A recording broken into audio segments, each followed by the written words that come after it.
Islam and you channel کے دوستوں، السلام علیکم ورحمۃ اللہ وبرکاتہ۔ اردو ادب میں مزاحیہ کردار بیربل، ملا دو پیازا اور مرزا جی کے ہیں۔ ان کے علاوہ اور بھی ہیں، لیکن عربی ادب کے اندر جوہا ایک مزاحیہ کردار ہے۔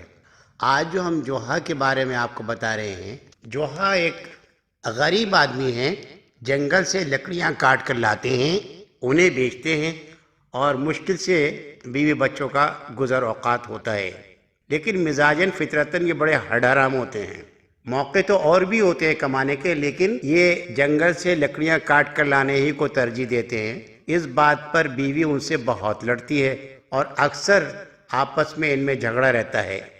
اتفاق سے ایک دن جوہا کا ایک پرانا دوست مل جاتا ہے، آپس میں خیر خیریت کا تبادلہ ہوتا ہے اور وہ کہتا ہے کہ جوہا کیا بات ہے، تم بڑے دبلے دبلے ہو رہے ہو اور بہت پریشان سے ہو۔ جوہا کہتا ہے بھائی کیا کروں، روزانہ بیوی کی ڈانٹیں سننی پڑتی ہیں، کام کوئی ڈھنگ کا مجھے مل نہیں رہا، اسی وجہ سے کمائی کم ہے، ہاتھ بہت تنگ ہے، تنگ دستی نے گھیرا ڈالا ہوا ہے۔ تو وہ کہتا ہے تم کیوں پریشان ہوتے ہو، میرا ایک دن کی مسافت پر بہت بڑا کام ہے، میرا فارم ہاؤس ہے، کاروبار ہے، تم ایسا کرو میرے پاس آ جاؤ، میرے پاس بہت کام ہے، میں تمہیں کام دوں گا اور تمہارے حالات ٹھیک ہو جائیں گے۔ یہ سن کر جوہا بہت خوش ہو جاتا ہے، گھر آ کے بیوی کو خوشخبری سناتا ہے۔ ساری رات بے چینی میں گزرتی ہے کہ جلدی سے صبح ہو تو جاؤں۔ بیوی اس کا کھانا اور ضروریات حاجات کی چیزیں اس کو دے دیتی ہے اور کہتی ہے انشاءاللہ تو کہو کہ تمہیں نوکری مل گئی ہے۔ ارے نو انشاءاللہ کیوں کہوں، میں میرے دوست نے کہا ہے بس مل گئی نوکری، جا رہا ہوں بس میں، آپ کیوں فکر کرتی ہو؟ انشاءاللہ کہنا ضروری ہوتا ہے بھائی، وہ تو وہاں ہوتا ہے نا جہاں امید نہیں ہوتی ہے۔ ارے ایسا نہیں ہے، انشاءاللہ کہہ دینا چاہیے۔ چنانچہ جوہا بڑے کرو فر سے اور تفاق سے اتراتے ہوئے نکلتے ہیں بغیر انشاءاللہ کہے ہوئے۔